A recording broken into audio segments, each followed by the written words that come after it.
asinhas, viu? Se eu vou pro inferno, tenha certeza que vocês, pro céu, vocês não vão. Entendeu? Porque não fazem uma caridade.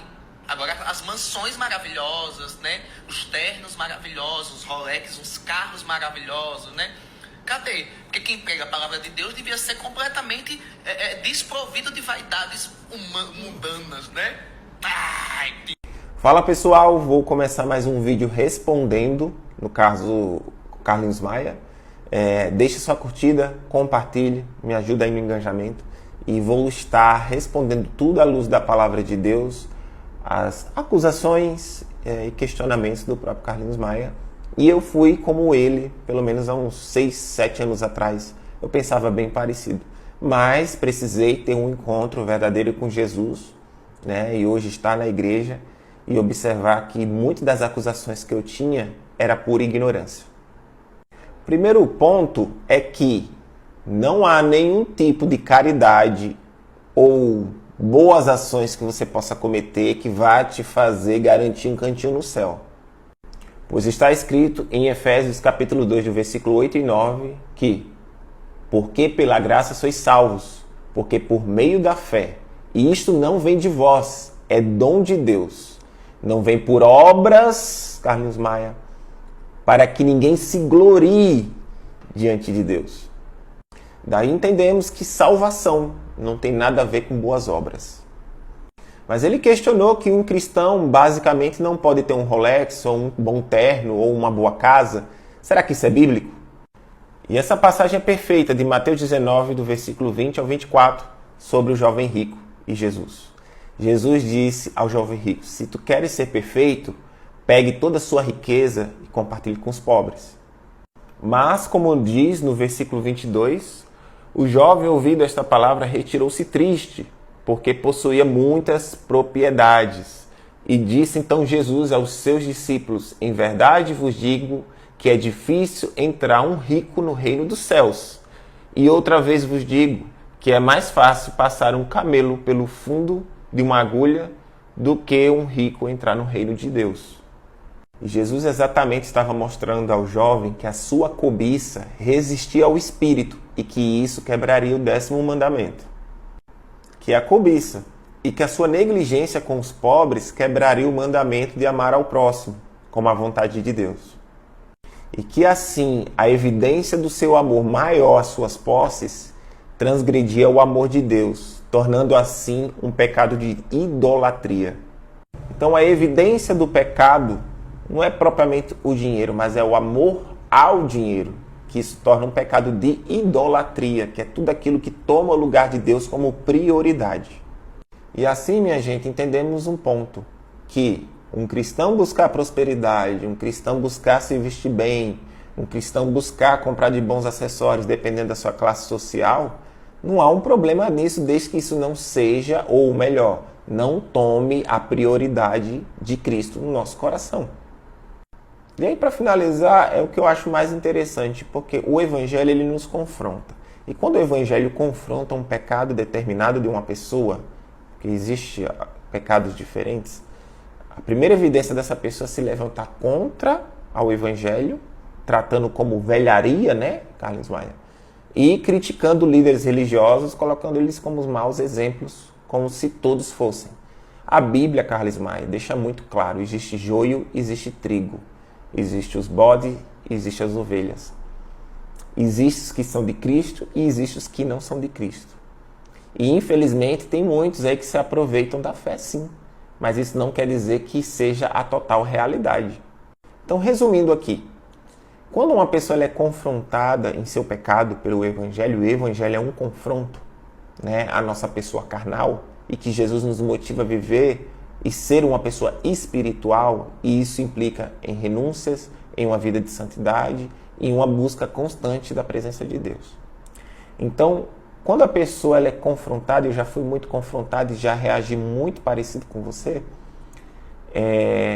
a primeira coisa é criticar, né, o Evangelho e usar péssimos exemplos de líderes, talvez religiosos, ou pessoas que dizem: olha, é esse tipo de cristão aí que talvez roubou, ou que talvez matou, ou que participou de alguma coisa que trouxe um péssimo testemunho. Eu acho engraçado que as pessoas só olham para as coisas erradas que algumas pessoas fazem, se dizendo ser de Deus e se colocando como cristãos. E o que eu mais acho engraçado é isso hoje em dia. São pessoas que não conhecem da fé cristã e querem dar lição de moral de como um cristão tem que viver. Não me sinto não amado por Deus, não me sinto desaplaudido, pelo contrário, eu me sinto muito abençoado. Eu sinto mais me sinto mais pecador quando eu faço outros pecados do que sobre a minha sexualidade. E esse é o problema da geração do eu me sinto. Eu tenho que me sentir que estou pecando para saber se estou pecando. Porque se eu não me sinto que eu estou pecando, eu não estou pecando. E aí que entra o relativismo da fé. Se eu me sinto mal, por exemplo, em fofocar ou falar mal dos outros, mas não me sinto mal em fornicar ou se masturbar ou consumir pornografia ou estar cobiçando a mulher do próximo ou estar me relacionando a três sexualmente para pimentar o meu casamento. Então, no momento que eu relativizo a minha fé e começo a dizer o que é o que não é pecado, eu não estou sendo seguidor de Jesus Cristo. Eu estou apenas seguindo o meu próprio ego. Embora, entendeu? Desde que a minha sexualidade se preocupa eu. Se for pro céu ou pro inferno, é responsabilidade minha. Até porque a salvação é individual. Então eu vejo um bando de gente aí, vão abismo. Se você não é gay, você não vai saber nunca o que é ser. Vocês acham que eu amo ser gay, é? Você acha que eu escolhi ser viado? Não, é inclinação. Ah, porque eu escolhi. O tanto que eu tentei, meu filho, pra tudo, não rolou. Não rolou. Então, se você não é gay, então tira da sua cabeça. Você pode vir dizer um monte de coisa pra mim. Entendeu? Você pode dizer um monte de coisa, mas se você não sente o que eu sinto, você não vai saber nunca o que é. E já senti sim, como que tudo você possa viver hoje. Porque fui homossexual por 12 anos, inclusive drag queen, fiz show por 6 anos e fui eleito rainha da parada LGBT em 2009 em Natal, Rio Grande do Norte. E por todos os conflitos, por todas as lutas, por todas as vezes até tentativas, por tudo que você possa ter vivido ou ainda viva hoje, eu já passei por tudo. Então, Carlinhos Maia, aqui na época que eu vivia nas boates, fazia shows, bebia todas com os amigos, me relacionava com quem eu queria e minha vida era livre. Então eu poderia usar das suas palavras, que eu nasci dessa forma, que eu não escolhi ser assim, usando isso como uma ação permissiva, né? Já que eu que explico ou determino que eu não posso mudar, eu vou me permanecer numa conduta de vida que Deus ele não se agrada. Então, Carlinhos Maia, eu tive uma experiência com Jesus, fui batizado com o Espírito Santo em casa, eu tive uma ação literalmente sobrenatural. Eu me encontrava sozinho em casa, cansado da minha vida, da vida homoafetiva, que não é uma vida fácil em todos os sentidos. E eu falei para Deus que eu tinha cansado da minha vida, entregava na mão dele. E nessa hora que eu falei isso, por meio de uma oração que eu escutei no YouTube, que eu estava com fone de ouvido, eu senti meu corpo esquentar, formigar dos pés à cabeça. Foi algo tão intenso, foi algo tão forte, que eu simplesmente depois apaguei dormindo. E aí no dia seguinte, eu amanheci com uma paz que excedeu todo entendimento, o mundo estava mais claro. A depressão que eu tinha, nunca mais eu tive, desde criança que eu tinha. O vazio que eu sentia, que eu buscava ter que estar com os amigos nas bebedeiras ou me relacionando com pessoas para tentar suprir aquele vazio que eu sentia. Pela primeira vez na vida eu me senti completo, sem entender muito bem, mas comecei a sentir uma necessidade de buscar a igreja e conhecer da palavra de Deus e conhecer melhor quem era Jesus Cristo. E consequentemente, depois dessa experiência, eu não consegui me relacionar mais com outros homens. Eu não conseguia, eu não mais desejava, eu comecei a me sentir mal em estar me relacionando com outros homens, porque isso feria o Espírito Santo. Quando eu me relaciono, seja hétero ou homo, com pessoas fora de compromisso sexualmente, e eu não tenho temor no meu coração nesse sentido, é porque propriamente eu ainda não tenho o Espírito de Deus. Porque ele não perpetua em um corpo que permanece numa vida de pecado. Então, seja, qualquer ato sexual fora do contexto do casamento é um pecado, desagrada a Deus, seja hétero e como não seria com homossexuais. Eles não estão isentos dos princípios de Deus.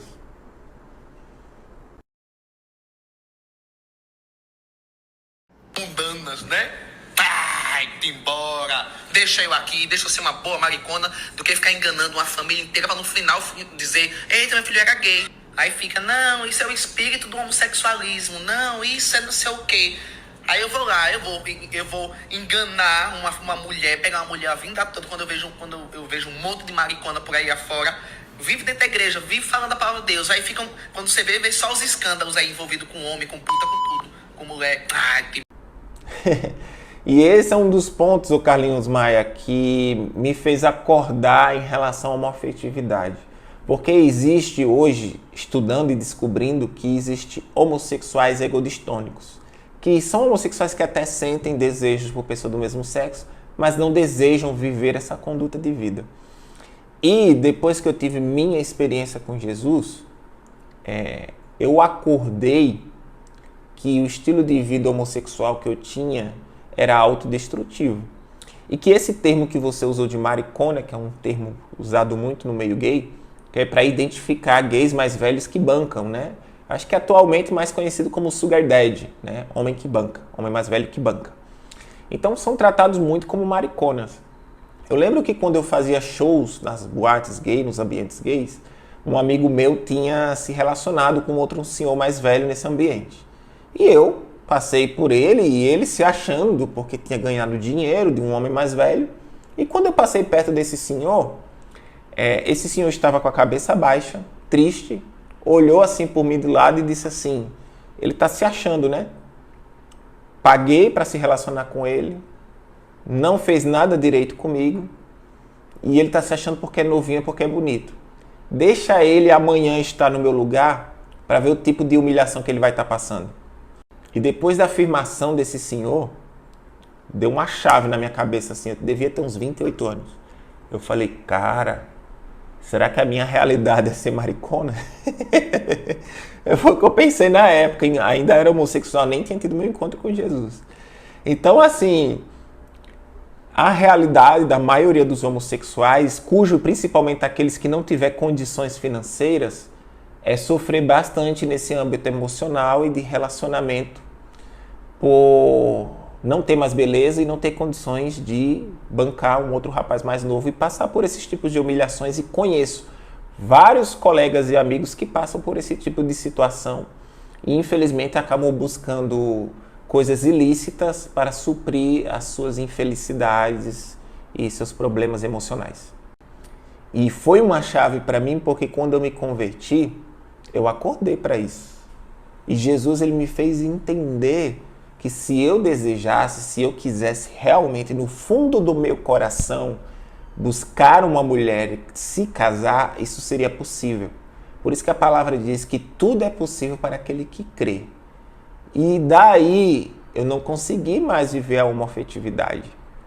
Eu comecei a não me ver e nem conseguir me imaginar ficando com outros rapazes de novo. Tão certo é que já tem 5 anos que estou em santidade. E quem me ajudou com tudo isso foi o Espírito Santo.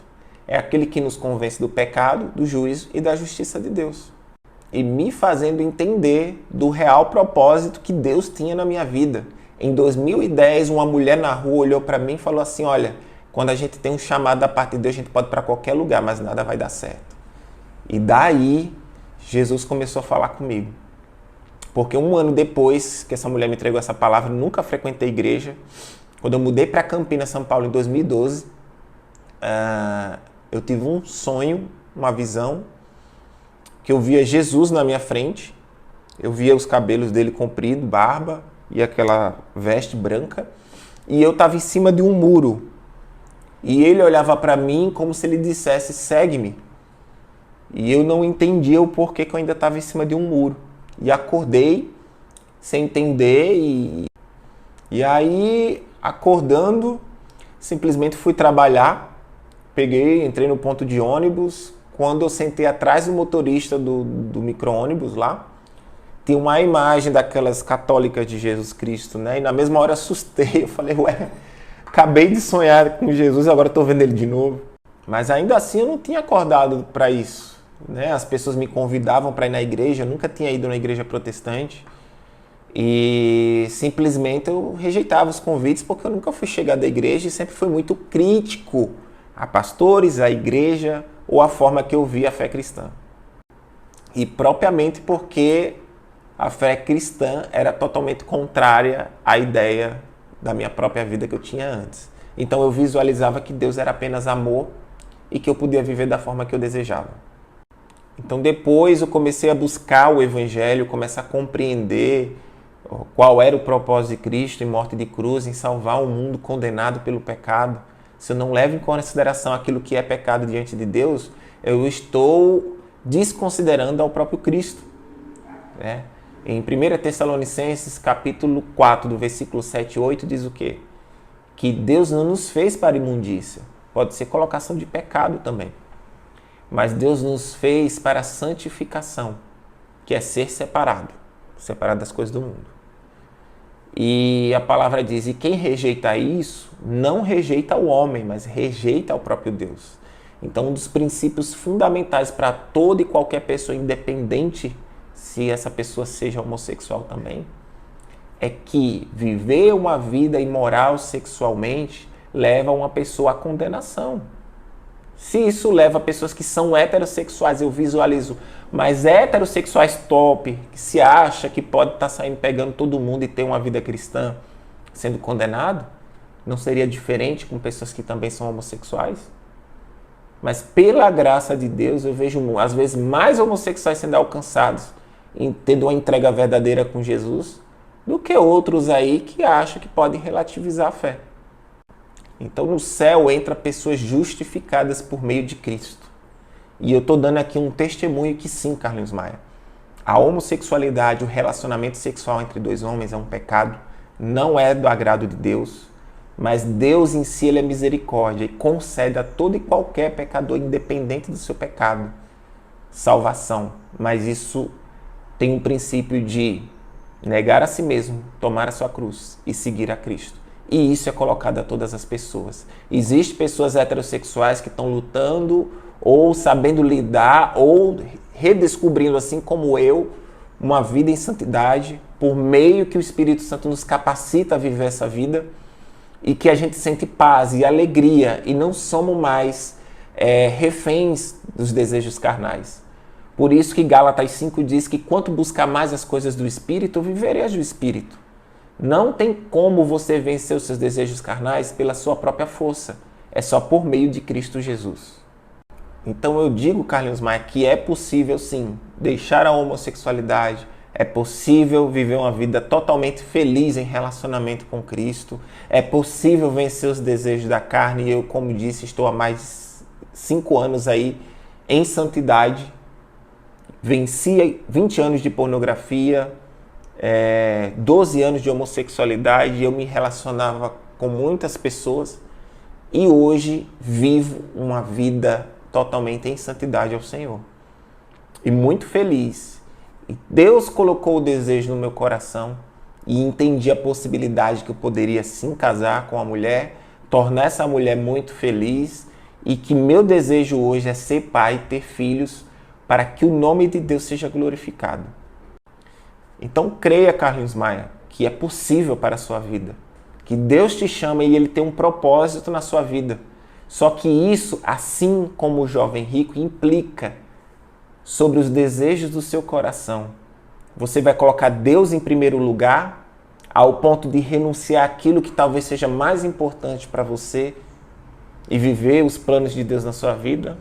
Ou você fará como o jovem rico, irá se frustrar e não querer colocar Deus em primeiro lugar, a ponto de negar a você mesmo e viver a vontade de Deus?